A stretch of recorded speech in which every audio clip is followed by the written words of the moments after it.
새해가 되었습니다. 새해 복 많이 받으시기 바랍니다. 또 받는 것으로 끝나는 게 아닙니다. 받은 만큼 누리는 것이 내 복입니다. 새해에 받은 복 다 누리시기 바랍니다. 복도 많이 받으시고 또 받은 복 다 누리는 귀한 예배자 되기를 다시 한번 축복합니다. 오늘 꽃꽂이를 보니까 제가 군포교회 와서 본 꽃꽂이 가운데 가장 독특한 것 같아요. 위에 새가 있죠.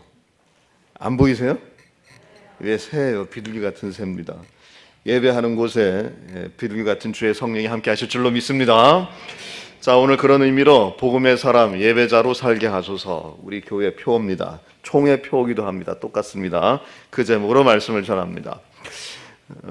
연말 연시 때 목사님들끼리 새해 인사를 서로 나눕니다. 근데 이게 뭐 실제로 있었던 일인지 아니면 누가 지어낸 얘기인지는 모르겠으나 제 귀에까지 이제 들어온 이야기입니다.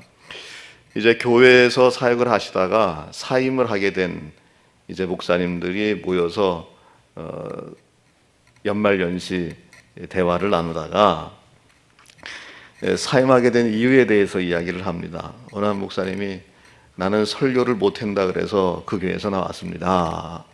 또 다른 분은 나는 교인들과 싸워서 목회가 힘들어져서 그 교회에서 나왔습니다. 다른 분은 나는 이제 나이가 들어서 교인들이 더 젊은 목사하고 같이 신앙생활하고 싶다 그래서 나는 나왔습니다. 뭐 그런 여러 가지 이유로 이야기를 나누는데 그 가운데 아무 말 하지 않고 가만히 계신 목사님이 한 분 계셨어요. 그래서 물었습니다. 그때 그분이 대답하는 말이 당신들께서 상황이 좋습니다. 아니 이게 무슨 말입니까? 나는 더 이상 교회에 나오는 성도가 없어서 스스로 사임을 한 상태입니다. 난 그래서 여러분들이 부럽습니다. 설교 못한다고 핀잔 주는 교인들, 비록 목사와 싸우더라도 교회 예배하겠다고 나오는 교인들, 나이 들었다고 싫다고 젊은 목사 구하는 교인들, 그 외에 여러 이유가 있으나 그래도 여러분들은 교인이 있었지 않냐고. 예배드리는 성도가 있지 않았습니까? 물론 나도 있었습니다. 그런데 코로나19 상황을 전후해서 다 어디로 갔는지 사라지고 말았습니다. 이 목사님들의 공통점이 있습니다. 함께 예배드릴 사람이 없는 겁니다. 예수님의 마음이죠. 함께 예배할 사람이 없다면 그렇게 되는 겁니다.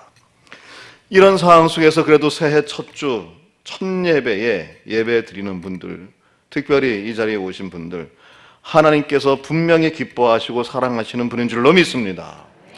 실제로 이제 주고받는 목사님들의 새해 인사는 이렇습니다. 공통적으로 하는 말, 저도 듣고 저도 묻습니다만은 코로나 후유증으로 교회 예배 상황이 지금 어떻습니까? 이 질문 꼭 합니다. 서로가 대부분 어렵다고 하죠. 물론 그 중에 특별한 하나님의 은혜로 오히려 그런 가운데도 부흥성장하는 교회들이 있습니다. 분명히 있습니다. 왜? 하나님의 역사는 살아있으니까. 분명히 예외의 은총이 있는 법입니다. 그러나 대부분 어렵다고 이야기를 해요. 겨우 현상 유지하는 것도 은혜요. 아예 예배 못 드릴 지경에 있는 사람들도 있습니다. 그런데 교회 역사를 보면 이것이 처음은 아닙니다. 기독교 역사에 항상 이러한 예배의 위기는 있었습니다. 그리고 그때마다 하나님께서는 그런 위기를 기회로 삼아서 또 다른 예배 부흥의 역사로 전화위복시키신 때가 너무나 많습니다. 특별히 그러한 예배 회복의 첫 역사적 사례가 성경에 처음 나온다는 것이 얼마나 우리에게 위안이 되는지 모릅니다. 그 증거가 바로 오늘 말씀인데요. 여러분 질문을 드리면서 시작합니다. 자, 아담과 하와가 태초 에덴 동산에서 생활할 때에 예배가 있었습니까? 없었습니까? 질문이 좀 어렵죠? 자, 좀 다르게 질문을 드릴게요. 자, 아담과 하와가 에덴 동산에 있을 때 그들에게 하나님께서 너희가 예배를 이렇게 드려야 한다고 하신 명령이 있습니까? 없습니까? 없어요. 아담과 하와가 에덴 동산에 있을 때 그들이 하나님께 공식적인 예배를 드렸다는 기록이 있습니까? 없습니까? 없습니다. 에덴 동산에 사는 동안 예배 또는 제사라는 단어 자체가 사용된 적이 있느냐? 없어요. 없습니다. 물론 상징적으로 묵시적으로 예배의 모습을 주장할 수 있는 말씀이 있을 수는 있어요.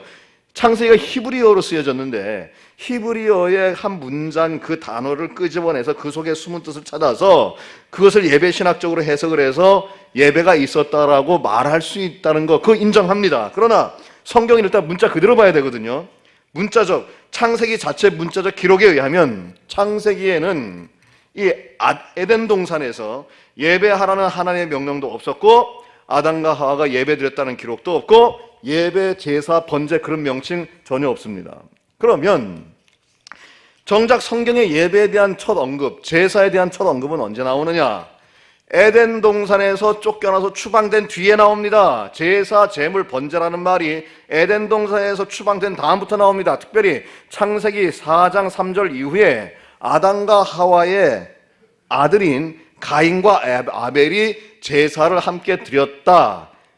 이때 이 제사 예배에 대한 언급이 최초로 나옵니다.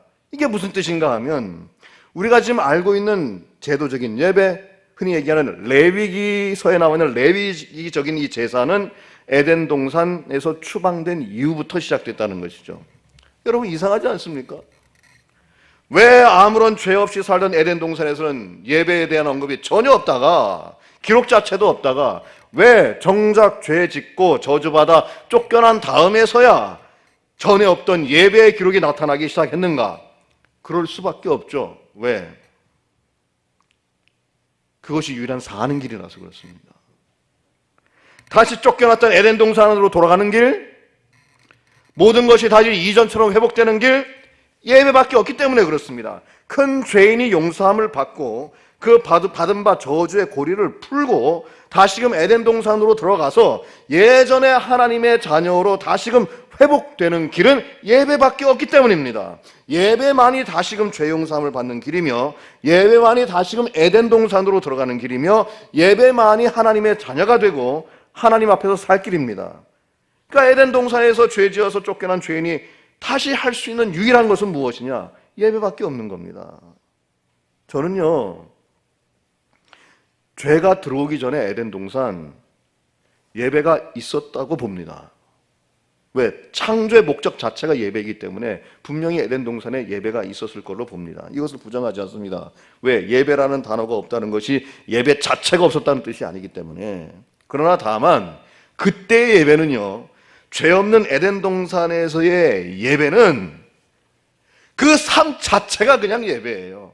숨 쉬는 것 자체가 예배고요, 에덴 동산에는 모든 것을 다 누리는 것 자체가 예배입니다. 우리가 지금 드리는 것처럼 형식된 규격화된 레위기적 예배가 필요 없는 그냥 그 삶 자체가 예배인 그런 상황이었어요.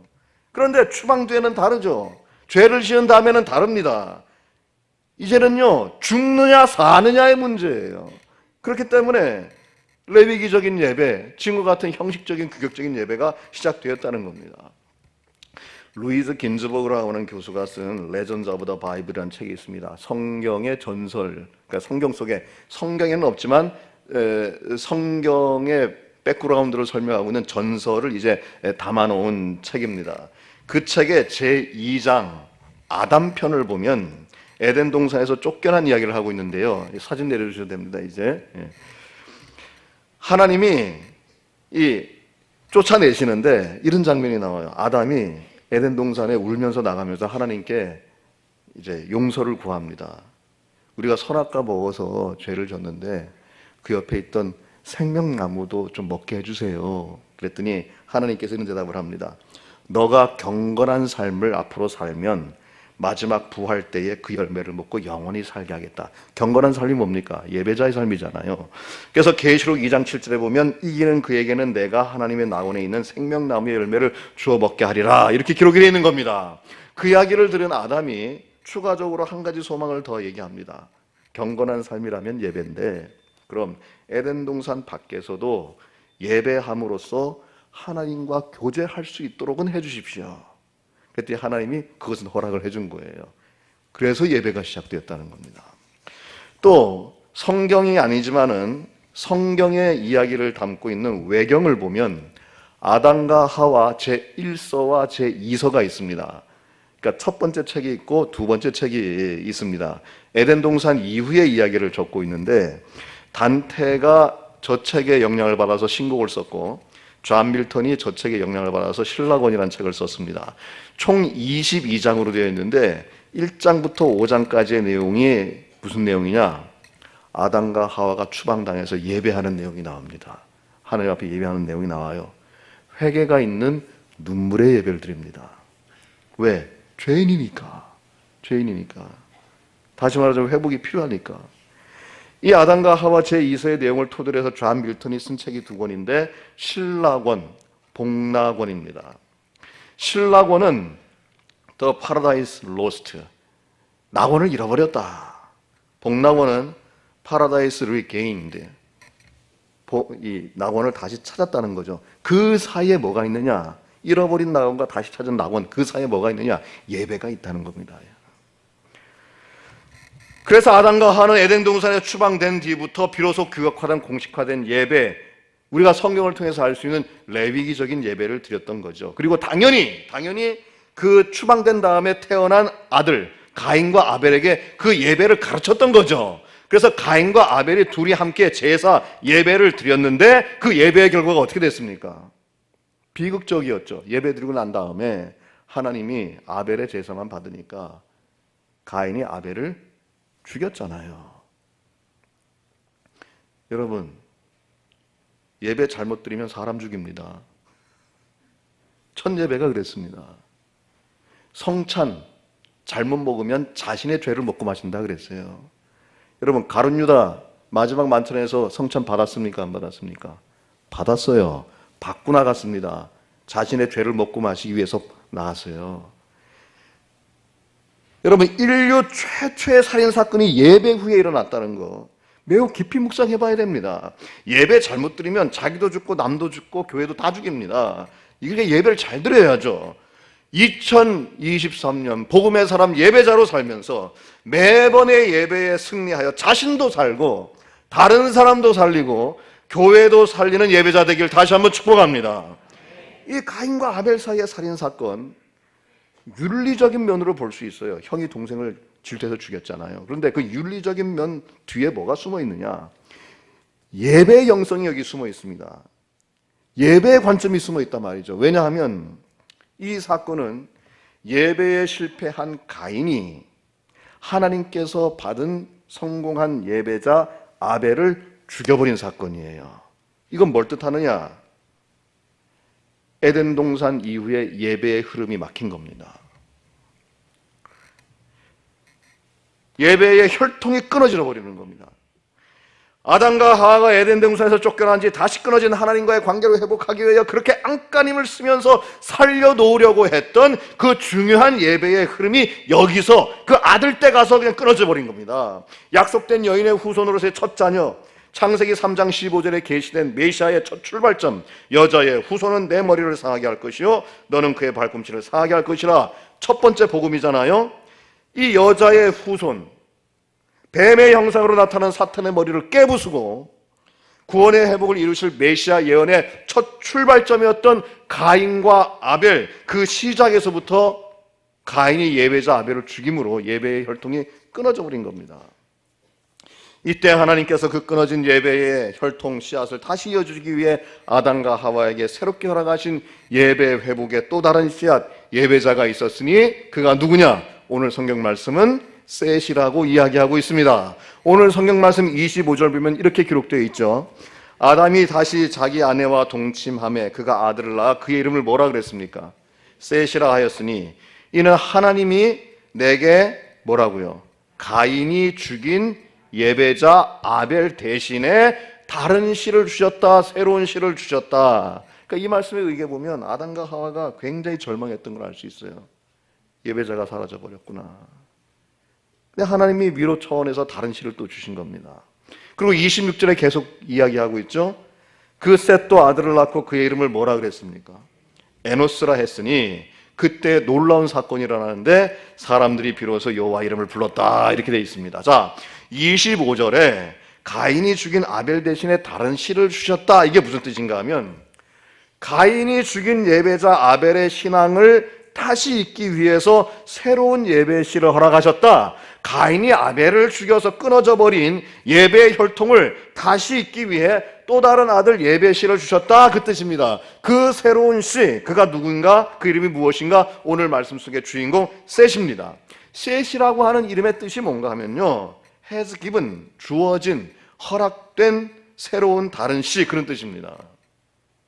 그리고 26절에 보면 셋의 아들 에노스 때 가서 사람들이 비로소 여호와 이름을 불렀다 그랬거든요. 이게 무슨 뜻인가 하면, 여러분, 이 이전에도 여호와 이름 불렀잖아요. 가인과 아벨도 제사 드렸잖아요. 그런데 비로소 여호와 이름을 불렀다는 건 뭔가 하면, 지금 우리가 드리고 있는 공식적인 대규모 공동체 대중 예배가 이때 처음 시작되었다, 그 뜻입니다.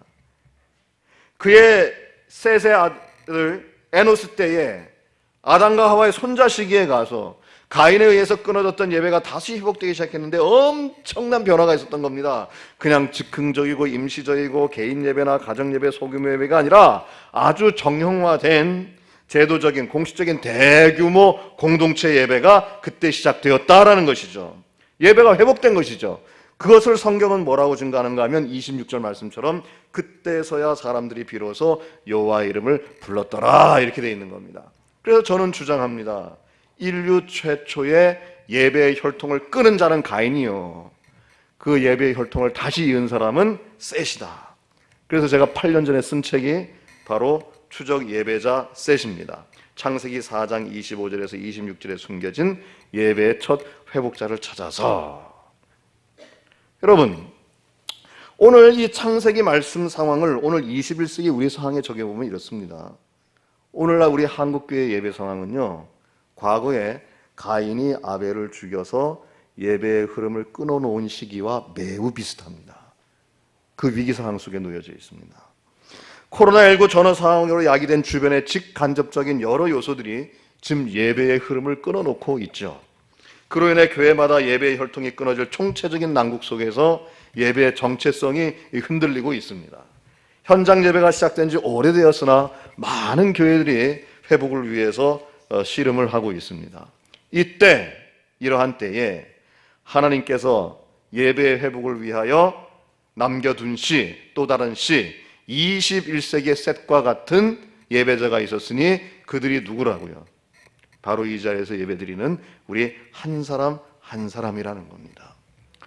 하나님께서는 이 말씀을 통하여 그 남겨둔 씨, 새로운 씨, 예배 회복의 새로운 씨가 바로 이 자리에서 예배드리고 있는 군폭교회의 예배자들이라고 말씀하고 계신 것이죠.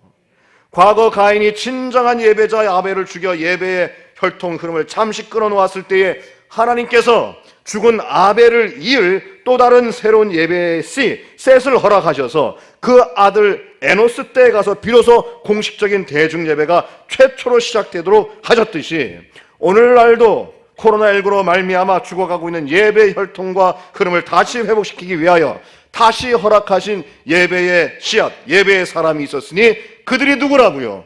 바로 이 자리에 있는 우리들입니다. 그 공동체가 어디입니까? 바로 이 군폭교회라고 하나님이 말씀하고 있는 것이죠. 그래서 여러분 26절 말씀 다시 한번 보세요. 그때의 사람들이 뭐라 되어 있습니까? 비로소잖아요. 비로소. 그러니까 처음으로 비로소 여호와 이름을 불렀더라, 이렇게 되어 있습니다. 자, 앞에 자막을 봐주세요. 자막은 이렇습니다. 그때의 사람들이 군폭교회에서 또다시 예전처럼 여호와의 이름을 불렀도다. 자, 여기서요, 제가 지금 비슷한 두 문장, 성경 문장과 제가 만든 문장을 보여주면서 특별히 비로소라는 말과 또다시 예전처럼이라는 말을 상호 대조해서 말한 것에 유념해 주시기 바랍니다. 자, 성경 말씀은 비로소예요. 왜 그래요? 처음이니까. 그런데 또다시 예전처럼이라 그랬습니다. 왜? 처음이 아니에요. 기독교 역사를 통해서 계속 예배의 위기와 부흥은 계속 있어 왔습니다. 그래서 올해 표어가 뭡니까? 복음의 사람, 예배자로 살게 하소서. 총의 표 그대로 썼습니다. 그리고 1년 동안 우리가 예배에 기원할 말씀이 로마서 12장 1절. 그러므로 형제들아, 내가 하나님의 모든 자비하심으로 너희를 권하노니 너희 몸을 하나님이 기뻐하시는 거룩한 산제물로 드리라. 이는 너희가 드릴 영적 예배니라. 예배 드릴 때마다 우리가 기원할 겁니다. 실천 방안 세 가지는 여기 놓여져 있습니다. 1년 내내 여기 달려 있을 겁니다. 첫 번째 뭡니까? 예배의 소명을 다시 확인하자. 소명을 재확인해야 됩니다. 두 번째, 예배의 사명을 다시 실천하자. 예배의 사명은 실천해야 됩니다. 세 번째, 예배의 생명을 뭐라고요? 다시 회복하자. 소명은 확인하고 사명은 실천하고 생명은 회복하는 겁니다. 그리고 찬송은 오늘 우리가 드렸듯이 찬송가 44장 지난 1회 동안에 매 예배 때마다 우리가 일어나서 주님 앞에 찬양 드리며 예배자로 설 겁니다. 그래서 여러분 주보 안에 1월 설교 안내를 노란색 간지로 넣어드렸는데요. 간지를 한번 보시기 바랍니다. 1월 달 이 주제를 가지고 말씀을 전하는데요. 제목은 복음의 사람 예배자로 살게 하소서. 21세기 새로운 예배자 셋을 찾아갑니다. 말씀은 로마서 12장 1절이고요. 목적은 이렇습니다. 코로나19로 말미암아 느슨해진 현장 예배 영성을 다시 회복시킵니다. 주제는 이렇습니다. 복음의 사람은 예배의 회복을 위해 하나님께서 선택하신 뭐라고요? 새로운 씨앗이다. 그래서 1월 한 달 내내 예수님께서 말씀하신 씨 비유를 통해서 우리가 예배자의 모습을 되찾아보려고 합니다. 오늘 1월 1일은 복음의 사람 예배자로 살게 하소서 예배자 셋에 대해서 봤습니다. 다음 주일 1월 8일에는 예배의 소명을 다시 확인하자. 첫 번째 실천사항 좋은 씨와 가라지 비유를 보려고 합니다. 두 번째 실천사항 예배의 사명을 다시 실천하자. 씨 뿌리는 자의 비유를 볼 것이고요. 그 다음에 22일 날은 예배의 생명을 다시 회복하자. 겨자씨 비유를 우리가 말씀드릴 겁니다. 마지막 주 29일에는 예배자는 잘하고 있다. 잘하는 씨의 비유를 들을 겁니다. 이렇게 해서 지금 이 예배 위기 상황에 심어놓으신 예배 회복의 새로운 씨가 우리라고 하는 것을 다시 한번 재확인하고 소명은 실천하고 그리고 생명은 살리려 합니다. 여러분 새해가 시작되었습니다. 새로운 예배의 삶이 시작된 겁니다. 여전히 어렵습니다. 코로나19 전후 상황의 후유증으로 여전히 어려움이 있으나 우리는 부름받은 줄로 믿습니다. 예배자로 부름받은 줄로 믿습니다. 부디 새롭게 시작되는 이 새해에 교회의 표대로 복음의 사람 예배자로 살게 되기를 간절히 축복합니다. 기도하겠습니다. 전능하신 은혜 하나님 아버지 새해를 허락하시고 새해 첫 주 예배자로 서게 하심을 감사합니다. 올 한 해도 하나님 광야 속의 예배자로서 주님 앞에 예배하며 나가야 되겠사오니 복음의 사람이 되게 하시고 복음의 사람 예배를 드리는 귀중한 예배자 될 수 있도록 주님께서 끝까지 이끌어 주시옵소서. 우리 주 예수 그리스도 이름으로 기도하옵나이다. 아멘.